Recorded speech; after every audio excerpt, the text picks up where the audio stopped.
Hello दोस्तों, IFS में आप सबका स्वागत है। कैसे हो आप सब लोग? अभी रिजल्ट का समय है। ठीक है, रिजल्ट कब आएगा, रिजल्ट क्या आएगा, इसके बारे में हम सबके मन में बहुत अनसर्टेनिटी चल रही है, क्योंकि फाइनल आंसर की आ गई है मगर फाइनल कट ऑफ नहीं आया है। ठीक है, और ऐसे समय में स्टूडेंट्स के मन में हमेशा हमेशा ये एक अनसर्टेनिटी रहती है, एक हमेशा एंग्जाइटी होती है उनके मन में कि रिजल्ट आएगा, उसके बाद आगे क्या करना है ये डिसाइड करेंगे। क्योंकि रिजल्ट आ गया, रिजल्ट जेआरएफ क्वालिफाई कर दिए, तो आगे और क्या करना है? डायरेक्टली पीएचडी के लिए अप्लाई करना स्टार्ट करेंगे, या फिर वैकेंसी जहां पे निकल रहे हैं वहां पे अप्लाई करना स्टार्ट कर लेंगे, फिर कोई टेंशन नहीं है। मगर रिजल्ट नहीं आया तो क्या करेंगे, इसके बारे में भी रिजल्ट के बाद ही सोचेंगे। ठीक है, ऐसा होता है। और ये होते होते रिजल्ट में अगर थोड़ी सी देर हो गई, हमें लग रहा था कि पिछले हफ्ते ही रिजल्ट आ जाएगा, उसके बाद डिसाइड कर लेंगे, मगर रिजल्ट अभी तक नहीं आया है। ये सब होता है। ठीक है, तो स्टूडेंट्स के मन में अभी एक रिजल्ट के बाद कई सारे स्टूडेंट्स हैं जिन्होंने जो मेहनत की है उसका फल उनको मिल जाता है कि जेआरएफ क्वालिफाई हो जाता है। ठीक है, बट याद रखिए कि हर 100 स्टूडेंट्स में से अप्रोक्सीमेटली 2 स्टूडेंट्स को या कई बार 1 स्टूडेंट को ही जेआरएफ एक्चुअली मिलता है। ठीक है, हर साल 60,000 स्टूडेंट्स ये एग्जाम देते हैं और 1000 से भी कम स्टूडेंट्स को एक्चुअली जेआरएफ मिलता है। ठीक है, तो बाकी फिर जो 49,000 स्टूडेंट्स हैं वो अब सोच में पड़ जाते हैं कि CSIR नेट जून 2023 का रिजल्ट नहीं आया था। ठीक है, और इसीलिए हमने जो नया बैच आईएफएस का जो करंट रनिंग बैच है, मतलब लास्ट बैच हमारा शुरू हुआ है 3 जुलाई को, तो 3 जुलाई के बैच में इसीलिए हमने एडमिशन नहीं लिया। हमने सोचा कि रिजल्ट का इंतजार करेंगे, अगर रिजल्ट नहीं आएगा, रिजल्ट अगर पॉजिटिव आ गया तो क्यों बैच में एडमिशन लेना है, और अगर रिजल्ट नहीं आता है तो रिजल्ट जब आ जाएगा तब डिसाइड करेंगे कि अगले बैच में एडमिशन लेना है कि नहीं। ठीक है, और ये बात थी 1 महीना पहले की। अब थोड़ा सा डर लगने लगा है कि अगर रिजल्ट नहीं आया, ठीक है, अगर रिजल्ट नहीं आया तो आगे जाके क्या करेंगे हम लोग, क्या होगा हमारा। ठीक है, और अब ऐसा लग रहा है कि रिजल्ट आने के बाद कुछ स्टूडेंट्स का ये होगा ही कि अब लगने लगेगा कि देर हो गई है। ठीक है, क्या अब अगला एग्जाम अगर दिसंबर में आएगा तो अभी है महीना कौन सा, जुलाई का, जुलाई ऑलमोस्ट खत्म होने को आया है, तो उसके बाद है अगस्त, सितंबर, अक्टूबर, नवंबर और दिसंबर का आधा महीना, मतलब कुल मिला के सिर्फ 4.5 महीने बचे हैं। अब टेंशन आने लगता है कि 4.5 महीने में एग्जाम का प्रिपरेशन होगा क्या। ठीक है, और अब समझ में नहीं आता है कि क्या कर सकते हैं।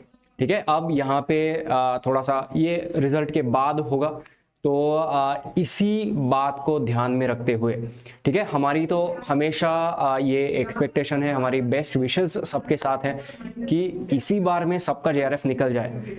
मगर ऑफ कोर्स जैसे मैंने बताया कि 100 में से मैक्सिमम 2 लोगों को एक्चुअली जेआरएफ मिलता है, बाकी 98% लोगों का जेआरएफ नहीं होता है। तो उन स्टूडेंट्स के लिए भी थोड़ी सी राहत मिले, इसीलिए हमारा नेक्स्ट, और आप सोच सकते हो कि लास्ट बैच है, आखिरी बैच है CSIR नेट दिसंबर 2023 के लिए। ये आखिरी बैच हम स्टार्ट कर रहे हैं 31 जुलाई से। ठीक है, 31 जुलाई मतलब अगले मंडे से। ठीक है, आने वाले मंडे से नहीं, अगले मंडे से ये बैच स्टार्ट हो रहा है।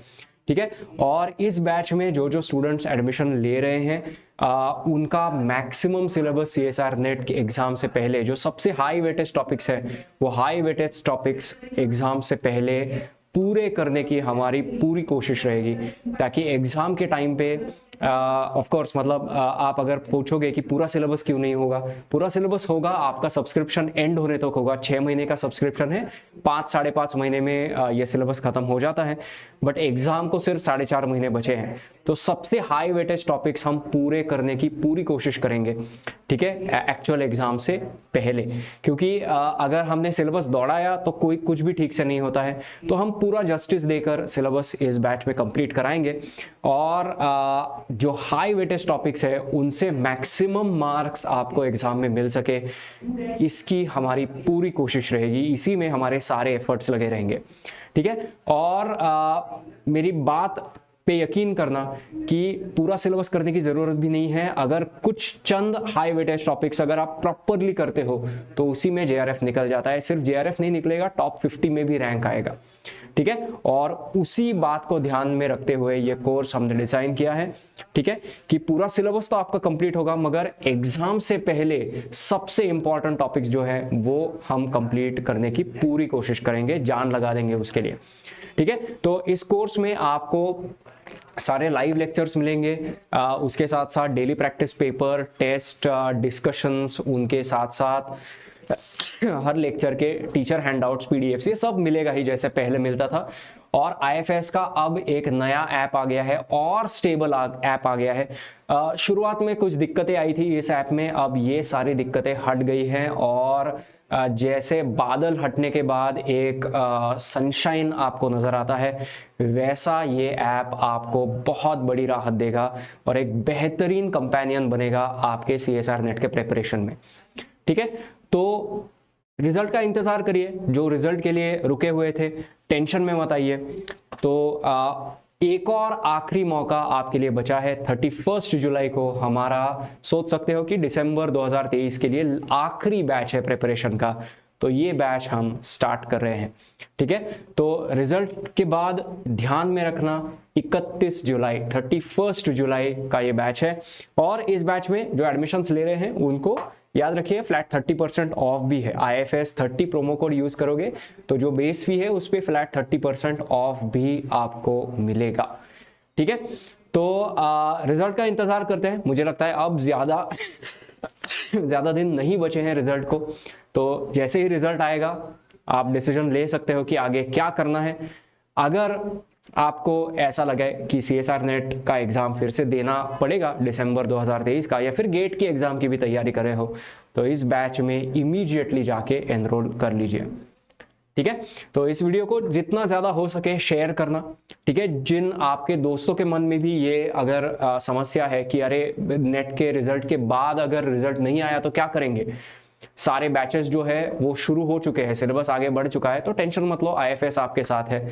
एक आखिरी बैच है 31 जुलाई को स्टार्ट होगा।